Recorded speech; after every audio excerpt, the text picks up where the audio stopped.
नमस्कार, स्वागत है। आप देख रहे हैं छत्तीसगढ़ की बात। आपके साथ मैं हूं पुनीत पाठक। प्रदेश में आरक्षण संशोधन विधेयक के पारित हो जाने के बाद अब सभी वर्गों को कुल मिलाकर 76% आरक्षण का लाभ मिलेगा। प्रदेश की राज्यपाल के मुताबिक सोमवार को यानी 5 दिसंबर को इस बिल पर हस्ताक्षर हो जाएंगे। लेकिन अब विशेष सत्र में पारित इस विधेयक को लेकर पक्ष विपक्ष के बीच श्रेय किसका एक नई बहस छिड़ गई। सत्तासीन दल कांग्रेस का यह दावा है कि जो हमने कहा था वो करके दिखाया है, सत्र बुलाया और इसे पारित कराया। तो भाजपा कहती है कि विपक्ष और आदिवासी समाज के सर्व आदिवासी समाज के लगातार प्रदर्शनों का दबाव था, भानुप्रतापपुर उपचुनाव था जहां हार के डर से सरकार को मजबूरन ये सत्र बुलाना पड़ा। 3 बड़े और अहम सवाल हैं। पहली बात, क्या यह मुद्दा पूरी तरह से सुलझ चुका है? क्या इसका वास्तविक लाभ सभी वर्गों को मिलने लगेगा और जनता इसका श्रेय किसको देती है? इन 3 मूल सवालों के ऊपर आज की डिबेट, आज की बहस हम करेंगे। छत्तीसगढ़ की बात में दोनों पक्षों को रखने के लिए 2 बड़े कद्दावर और सुलझे हुए जनप्रतिनिधि हैं। संतराम नेताम साहब हैं सत्ता पक्ष की तरफ से, कांग्रेस पार्टी के विधायक महोदय अपनी बात रखेंगे। नमस्कार, स्वागत है आपका छत्तीसगढ़ की बात में।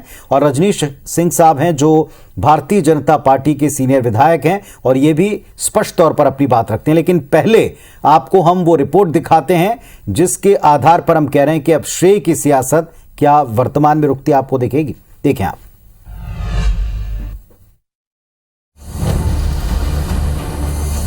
आरक्षण बिल पास, छत्तीसगढ़ में नई बहस, 76% पर मुहर, आरोप प्रत्यारोप का दौर। वो मील का पत्थर है जो किस प्रकार से छत्तीसगढ़ आगे बढ़ेगा उसका ये रोड मैप है। राजनीतिक फायदा लेने के लिए कांग्रेस की सरकार ने चलते चुनाव में इस बिल को लेकर आया है। लोगों को ठगने का काम करना है, वो ठगने का काम ये कर रहे हैं।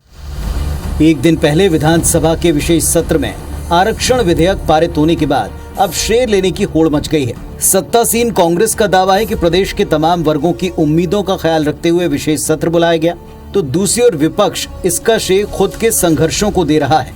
जाहिर तौर पर अगले साल विधानसभा चुनाव है, ऐसे में दोनों दल किसी भी कीमत पर खुद को आदिवासी हितैषी साबित करने में जुटे हैं। बीजेपी का दावा है कि अक्टूबर में पैदल मार्च कर राजभवन में जाकर ज्ञापन सौंपा, 2 महीने तक जनजातीय मोर्चा ने सड़क पर उतरकर आंदोलन किया, तब जाकर सरकार मजबूर हुई। बीजेपी ने तंज भी कसा कि भानुप्रतापपुर उपचुनाव न होता तो सरकार अभी विशेष सत्र नहीं बुलाती। ये बहुत जल्दबाजी में लाया गया, बिना तैयारी के लाया गया। वो आरक्षण देना कम है, राजनीति करना ज्यादा है कि भानुप्रतापपुर के उपचुनाव में कांग्रेस हार के कागार पर खड़ी हुई और इससे चिंतित होकर के मुख्यमंत्री जी ने यह विधानसभा का विशेष सत्र आहूत किया। बीजेपी का आरोप है कि सरकार ने बिना होमवर्क के सिर्फ चुनावी फायदे के लिए आदिवासी आरक्षण बिल पास कराया है। इस पर सत्ता पक्ष की तरफ से मोर्चा संभाला मुख्यमंत्री भूपेश बघेल ने पलटवार करते हुए कहा कि बीजेपी नेता मानसिक दिवालियापन के शिकार हैं, उपचुनाव हार रहे हैं तो पहले से फेस सेविंग के लिए इस तरह के बयान दे रहे हैं। चुनाव से उपचुनाव से जोड़ना नहीं चाहिए। ये एक्चुअल में वो हार रहे हैं, बुरी तरह हार रहे हैं, तो अपने फेस सेविंग के लिए बात कर रहे हैं ताकि जब रिजल्ट आए तो अपने आला कमान को बता सके कि हम लोग इस कारण से हारे हैं। तो वो हारने का बहाना ढूंढ रहे हैं, वो वैसे हार रहे हैं। बिल अभी राज्यपाल के पास है और उनके विधि अधिकारी छुट्टी पर हैं। राज्यपाल ने स्वयं कहा है कि सोमवार यानी 5 तारीख तक इस पर दस्तखत हो पाएंगे। 5 तारीख को ही भानुप्रतापपुर उपचुनाव की वोटिंग भी है। तो मेरे लॉ अधिकारी है वो अभी शादी में गए हैं, तो मुझे लगता है कि सोमवार तक मैं इसको कर दूंगी। कुल मिलाकर आरक्षण का मुद्दा फिलहाल चौतरफा चर्चाओं में है। अभी तक इस बिल पर राज्यपाल के हस्ताक्षर नहीं हुए हैं और आदिवासी समाज का एक धड़ा इस बिल को सुप्रीम कोर्ट में चुनौती देने का ऐलान कर चुका है। अगले साल प्रदेश में विधानसभा चुनाव भी हैं। ऐसे माहौल में लगता नहीं कि ये मुद्दा सियासी गलियारे में जल्द ठंडा पड़ेगा। राजेश राज, IBC 24, रायपुर। चलिए, बिना ब्रेक की इस डिबेट को हम शुरू करते हैं। आप लोग अपने शुरुआती स्टेटमेंट को बिना किसी बाधा के रखना शुरू करें।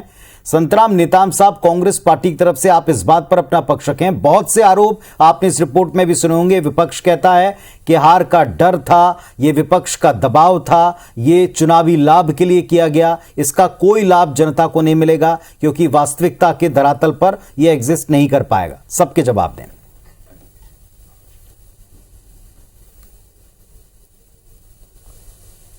निश्चित तौर पे पुनीत जी, मैं कहना चाहूँगा कि छत्तीसगढ़ में हमारी सरकार 4 साल हो गया है, जिसमें चौथा चुनाव हम लोग जीते हैं, 5वां है भानु प्रतापपुर उपचुनाव। माननीय हमारे भूपेश बघेल जी के जो काम करने के तरीका है, चाहे वो किसानों के हित की बात करें, चाहे आदिवासियों के हित की बारे, जैसा कि भारतीय जनता पार्टी ने कल जब संशोधन बिल जब आया तो उन्होंने कहा कि 2 महीना 10 दिन क्यों लगाया, उधर इतना लेट क्यों किया गया, ऐसा भी कहते हैं। और बाद में ये भी आरोप लगा रहे हैं कि भानु प्रतापपुर के उपचुनाव को देखते हुए जल्दीबाजी ये लोग कर रहे हैं। तो भारतीय जनता पार्टी 2 बात कर रही है, एक तो क्यों लेट आया है ऐसा कह रहे हैं, और दूसरी बात फिर उपचुनाव है इसके कारण जो है इतना जल्दी क्यों विधेयक लाया गया संशोधन। मैं तो कहना चाहता हूं पुनीत जी, आदिवासियों की जो 32% की मांग है, जो ओबीसी समाज की जो 27% की जो मांग थी, एससी समाज की जो 1600 जो उनके 13% हम लोगों ने दिया है, और आने वाला अभी हमारे मुख्यमंत्री जी ने कहा कि अगर जनसंख्या की गणना हो जाए तो हम उसको 16% भी देंगे, और जो अपर क्लास के लोग हैं उसको अगर उनकी संख्या भी है उनको भी हम देंगे। कुल मिला के हमारा ये जो चुनावी स्टैंड नहीं है पुनीत जी, ये केवल और केवल हमारे जो छत्तीसगढ़ में जो हमारे विभिन्न वर्गों के जो समाज लोगों ने मांग रखा उसको पूरा करने के लिए है। इसमें कोई उपचुनाव जीतने वाली बात नहीं है। मैं तो कहना चाहूंगा, इसमें तो कल जब विधानसभा में जब बहस हो रही थी, जब चर्चा चल रही, तो जो भारतीय जनता पार्टी के लोग उधर हमारे आदिवासी समाज के जो रोड में लाने की बात की है, चक्का जाम करवाए, यहां का आर्थिक नाकीबंदी करवाए, और जब सदन में हुआ तो बेमन से वो लोग समर्थन भी करने के पक्ष में नहीं थे, ना विरोध भी करने के पक्ष में। मेरा ये कहना है, अगर स्पष्ट दृष्टिकोण होना चाहिए, आदिवासियों को माननीय भूपेश बघेल जी ने बहुत ऊपर करने के लिए उनको। चलिए नेताम साहब, आपने 2 मिनट के भीतर अपना ओपनिंग स्टेटमेंट रखा, वापस आपको मैं सुनूंगा और सभी लोग भी आपको जरूर सुनेंगे प्रश्नों के उत्तर में। रजनीश सिंह साहब की बारी है, भारतीय जनता पार्टी के विधायक महोदय की। रजनीश जी, एक तरफ कहते हैं कि इसका वास्तविक लाभ नहीं मिलेगा, दूसरी तरफ कहते हैं विपक्ष के दबाव में सरकार ने काम किया। पहली बात, क्या विपक्ष मानता है कि सही हुआ? अगर सही हुआ तो इसका क्रेडिट आप सरकार को थोड़ा भी देना नहीं चाहते, क्यों? पाठक जी नमस्कार, सभी व्यूअर्स को नमस्कार। पाठक जी, आपने जिन प्रश्नों का जिक्र किया है, और यदि संत कुमार नेताम जी को मैं सुन रहा था, वो आरक्षण के विषय पर कुछ नहीं बोले, और जो हमने प्रश्न किया है कि आरक्षण आप देना चाहते हैं कि नहीं देना चाहते। कल बहुत सारे चैनल्स थे, आप सब लोग के जो पत्रकार लोग थे वहां थे। भारतीय जनता पार्टी के द्वारा जो भी विषय रखा गया, एक भी प्रश्न का जवाब माननीय मुख्यमंत्री ने नहीं दिया, और हमने तथ्य के साथ, तर्क के साथ ये रखा है कि ये सिर्फ और सिर्फ अभी भानुपुर प्रतापपुर चुनाव को जीतने के लिए किया गया है। इसमें टाइमिंग को लेकर सवाल किया गया, इनकी जो प्रक्रिया है, नियम है, उसको लेकर किया गया। मैं प्रश्न करता हूं संतराम नेताम जी से, वो मेरे को थोड़ा बताने की कोशिश करेंगे कि 9वीं अनुसूची क्यों है।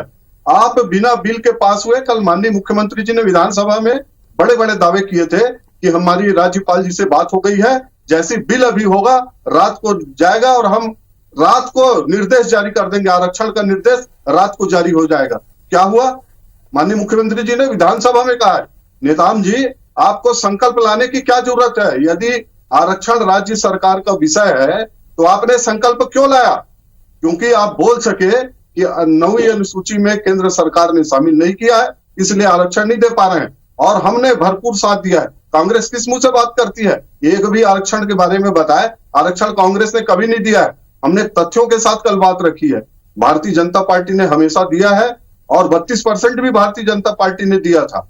ये जानबूझ के ऐसी उसमें कमी त्रुटि कर रहे हैं। आने वाले समय में देखिएगा, ये अपने आप कोर्ट में जब जाएंगे तो उड़ेगा, और कोर्ट से स्टे होगा तो ये बोलेंगे कि हमने केंद्र सरकार को 9वें अनुसूची में शामिल करने का अनुरोध किया था, नहीं किया, इसलिए ये आरक्षण समाप्त हो गया। संतराम नेताम जी थोड़ा बताएं कि नवीं अनुसूची क्या है और उसमें कैसे शामिल हो सकता है, आपने संकल्प क्यों लाया, ठीक आपका है। पवित्र मन था, आपका इरादा। रजनीश जी ने भी कुछ सवाल इस पर उठाए हैं।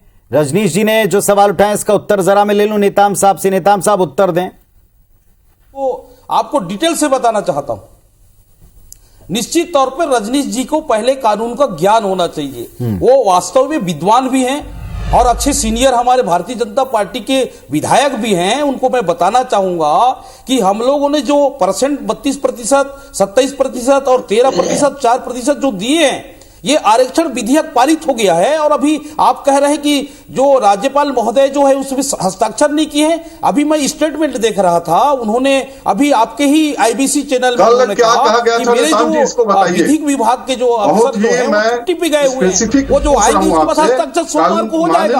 मैं ये कहना चाहता हूँ हमारे सीनियर मंत्री तैयार बैठे हैं, मैं हम लोग संकल्प इसलिए लाए हैं और राज्यपाल के पास तमिलनाडु में जिस प्रकार से नौवीं अनुसूची के लिए जो भारत सरकार को अनुमोदन के लिए गया है, वहां हम लोग निवेदन करने के लिए, तो संकल्प लाने का मतलब है रजनीश जी आप कानून को पढ़ो, अगर नहीं है तो एक संविधान को पढ़ो। आप संविधान क्या है पाठक जी, ज्ञान नहीं है। कानून कल जब को आपको नेताम मैं जी देख पढ़ा रहा रहे था, हैं, कल तो आपने अब तो वही बताया कि मुख्यमंत्री जी कल क्या विरोध भी कर बोले रहे थे कि ये बिल नहीं आना चाहिए। अरे आपको शंका क्यों होना है, कौन कोर्ट में जा रहा है, रजनीश जी आपको क्या लगता है? चलिए आपके अनुभव से हम पूछना चाहते हैं, आपको क्या लगता है क्या ये अभी भी प्रक्रियागत चीजें उलझी रहेंगी? ऐसे आपको कोई संकेत है या ऐसे आपको कोई शंका है? आपको आशंका हो गई पाठक जी, उपचुनाव पूरी से की आप डर पूरी रहे हैं। प्रक्रिया ये जानबूझकर ऐसे लाए हैं जो कोर्ट में 1 मिनट नहीं टिकेगी। 76% आरक्षण दिया है, पहले में हम भारतीय जनता पार्टी के स्टैंड साफ कर दे। हमने कहा है 32% आरक्षण आदिवासियों का हम स्वागत करते हैं, 27% आरक्षण पिछड़ा वर्ग का स्वागत करते हैं। आप बहुत बड़ी बड़ी बात किए थे, हमने कल कोर्ट किया था जब विपक्ष में थे, तो अनुसूचित जाति का आपने 16 क्यों नहीं किया? जब सुप्रीम कोर्ट बोल चुका है, संसद पास कर चुका है, ईडब्ल्यूएस के लोगों का, गरीब लोगों का, आपने 10% क्यों नहीं किया? जब आरक्षण दे रहा है तो आपको किस बात की तकलीफ है? नेताम साहब आपको उत्तर देना है इनके प्रश्नों के, आप सत्ता पक्ष के विधायक हैं, आप ही को उत्तर देना है। पर एक बार उनके सवाल सुन लेंगे तो जनता आपके उत्तरों को ढंग से समझ पाएगी। जी बिल्कुल नहीं दे पाएंगे। रजनीश सिंह साहब मेरा एक सीधा सवाल है, आप भी इतने लंबे समय तक सत्ता में रहे और जो आरक्षण को लेकर मौजूदा स्थिति है, आज हम जरा उस हिस्से को छोड़ दें कौन जिम्मेदार है, पर आज की परिस्थिति में अगर आप सरकार में होते, क्या इससे बेहतर विकल्प या ये इकलौता विकल्प आपके पास भी नहीं होता जिस पर सरकार ने अमल किया है? देखिए पुनीत जी, ये काल्पनिक प्रश्न है। हम होते तो क्या करते, मैं बड़ा डिटेल उत्तर दे सकता हूं, अपने पास समय नहीं। प्रश्न अभी ये है कि 2011 का आरक्षण 2022 में कोर्ट से क्यों निरस्त हुआ, और उसके बाद ये जो बिल लेके आए हैं उसमें क्या क्या लूपहोल्स है, थोड़ा थोड़ा 1-2 बिंदु बता देता हूं। कल भी ये विषय में बात हुआ था कि सुप्रीम कोर्ट का ये माननीय मोहन मरकाम जी ने कहा 9वीं अनुसूची में शामिल करके हम लाए हैं। 9वीं अनुसूची में नहीं शामिल कर सकते, केंद्र सरकार कर सकता है। 9वीं अनुसूची है क्या? 9वीं अनुसूची हम सब जानते हैं संविधान के 12 अनुच्छेद है। 9वीं अनुसूची सिर्फ भूमि सुधार के लिए लाया गया था, उसमें इतने केस लग रहे थे, तो उस समय सरकार ने इसको तय किया, इसको ऐसे अनुच्छेद में रख दिया जाए जिसको किसी कोर्ट में चुनौती ना दिया जा सके। और 9वीं अनुसूची में आरक्षण विषय बिल्कुल नहीं है। सुप्रीम कोर्ट ने 2007 के अपने जो जजमेंट है उसमें कह दिया है जी कि 9वीं अनुसूची में भी आप अभी लगातार डिबेट में आ रहे हैं रजनीश साहब, और ये जितने बिंदु आप बता रहे हैं ना, हर एक बिंदु एलेबरेट करके रिपोर्ट्स में IBC 24 पर भी आप जरूर देखेंगे जितने बिंदुओं पर आपने बात की। मेरा सवाल आपने कहा काल्पनिक है, परंतु आप ये सोचकर देखिए सत्ता पक्ष के पास क्या इससे बेहतर विकल्प विपक्ष को लगता है जो इस वक्त उन्होंने अपनाया? ये तो इस वक्त का मौजूद सवाल है। दूसरी बात, आपने कमियों की चर्चा की, तो क्या विपक्ष यानी बीजेपी इस बात से घबरा रही है कि कल भी आपके पाले में गेंद थी, आप इनकार करते तो फंसते, केंद्र के पाले में 9वीं अनुसूची को लेकर गेंद जाएगी तब भी आपका चेहरा ठीक नहीं जाएगा? क्या इसकी बौखलाहट है? पाठक जी, आपने कहा कि आप काल्पनिक प्रश्न में इसलिए बोला कि अभी हम सरकार में नहीं, हम क्या क्या कर सकते थे। ये सुप्रीम कोर्ट में अभी गए हैं पाठक जी। सुप्रीम कोर्ट का डिसीजन आ गया क्या?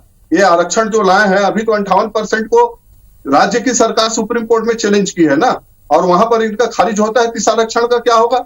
और यदि 16 सितंबर को हाई कोर्ट इस आदेश को निरस्त करता है तो इनको 1 दिसंबर को क्यों याद आया?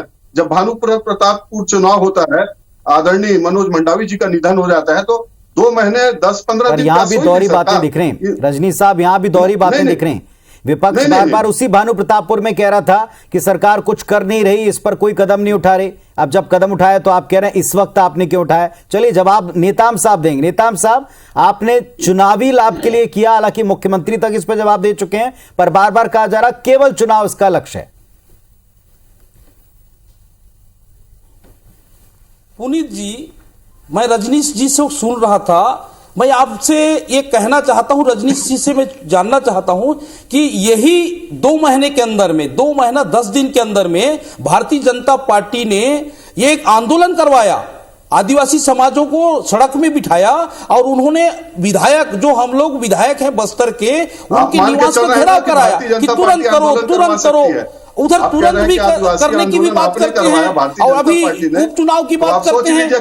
कुल मिला के पुनीत साहब, मैं ये कहना चाहता हूं कि आदिवासी समाज के लोगों ने कहा कि 2011 में जो संशोधन बिल आया था वो उसमें याचिका में उन्होंने 19 सितंबर को जो उन्होंने निरस्त कर दिया था, तो आदिवासी समाज के लोग कह रहे थे। रजनीश जी, आप क्या सुनिए, ज्यादा महत्वपूर्ण रजनीश जी, आप क्या सोचते हैं? आप मानते हैं आदिवासी आंदोलन बीजेपी ने कराया, विद्वान ये दबाव बीजेपी ने मनवाया, इसलिए सवाल उठा कि सरकार ने जो कदम उठा लिया, क्या विपक्ष का मुद्दा छिन गया? मैं जब बता रहा हूं तो आपको सुनना चाहिए। जी, मैं कई विषयों को जोड़ सकता हूं। मेरा ये कहना है कि मैं जल्दी बोल देता हूं कि जब भी राज्य बना तो राज्य में दंगे हुए, फसाद हुए, भारतीय जनता पार्टी ने चाहे छत्तीसगढ़ बनाया, चाहे उत्तराखंड बनाया, चाहे झारखंड, दोनों जगह मिठाई बटी, जो बना वहां, जो पुराना राज्य था, ये आरक्षण दिए हैं। आज से अनुसूचित जाति के हमारे भाई बहन, हमारे स्वर्ण समाज के लोग रोड में आ गए हैं, तो इनका तो ये रहा है कांग्रेस का कि एक को खुश नहीं कर पाए, 2 लोग और रोड में आ गए।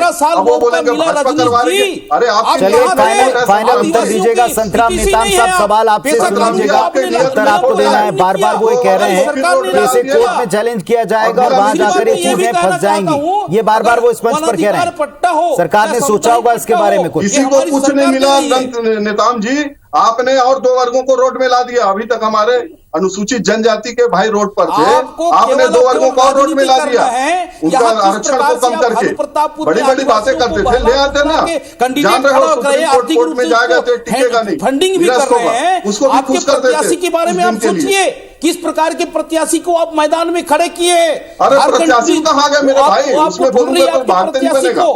अभी तो जो चल रहा है उसको आरक्षण का बताओ, प्रत्याशी में आ जाना। कैंडिडेट को मैदान में ये तमाम हटखंडे नहीं चलेंगे। कांग्रेसी हटखंडे देश की जनता ने स्वीकार कर दिया है। छत्तीसगढ़ में अभी जो हुआ है ना, चलिए जैसा आप कह रहे हैं, जैसा विपक्ष कह रहा है कि ये सब कुछ उपचुनाव के लिए किया गया है, और अगर उपचुनाव में जनता की मोहर जिस पक्ष के ऊपर लगती है, क्या उससे उत्तर आप मानेंगे और उस उत्तर को फाइनल मानेंगे? हमने तो जो 3 सवाल खड़े किए थे कि श्रेय की होड़ लगाने से पहले वास्तविक लाभ क्या मिलेगा, जनता किसको इसका क्रेडिट देगी, ये शुरुआत से लेकर अब तक यही सबसे महत्वपूर्ण बात है। कौन किसको क्रेडिट देता है, इससे ज्यादा जनता क्या सोचती, और वो मोहर 8 तारीख को स्पष्ट होकर केवल भानु प्रतापपुर की जनता का समझ में आ जाएगा। फिलहाल आप दोनों को हम धन्यवाद देते हैं कि आपने अपनी बात रखी। धन्यवाद, नमस्कार।